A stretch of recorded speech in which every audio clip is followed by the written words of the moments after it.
бул сын пикирлериңизди мурунку бийликтин учурунда, мурунку президент Алмазбек Атамбаевдин учурунда эле айтып келе жатасыз. Эми уккан киши жок да. Бирок азыр болсо мындай бир сизде Атамбаевга карата тайм-аут алып калды, демек аны менен бир блокко биригүү аракетин көрүп жатат деген дагы сунуштарды мен ошол эле саясатчылардын өзүнөн угуп калып атам. Анан чынбышын сизден билейинчи. Жөн ал кулуарда сиз сыяктуу айтышат да. Алардын бир экөөнү айтсаңыз мен сиздерге айтып берет элем да, алардын ким экендигини. Бул эми инсайдердик маалыматтар. Арамзалар болуп көрбөгөндөй арамзалар.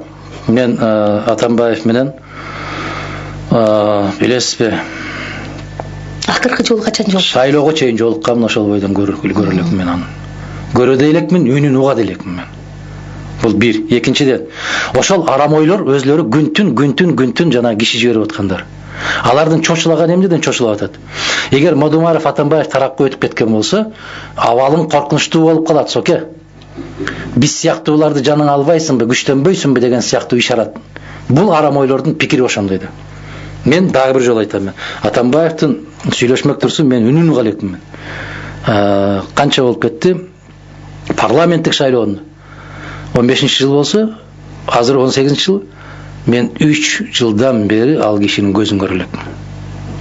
Президенттик шайлоонун алдында да жолуккан. Парламенттик шайлоонун алдында. Парламенттик 2015 президенттик шайлоонун алдында такыр анын жыты да жок. Себеп досум Сокеден башка жарабайт деп эле кыйкырып туруп алгандан кантип киши жолугат аны менен. Бул бир жагы. Экинчи жагы, ал кеткенден кийин унчукпай койгонум менин өзүмдүн принцибим бар. Киши кызматта турганда айт. Бая жоо кеткенден кийин кылычыңды bir жерге чап деген жаман сөз бар да, аны ташка чап деп коебуз, маданиятуура кылып. Негизгиси башка жерге чап дейт. Кеткенден кийин ырылдап, арсылдап, үрүп, улуп аркасынан ыйлагандар толтура болот.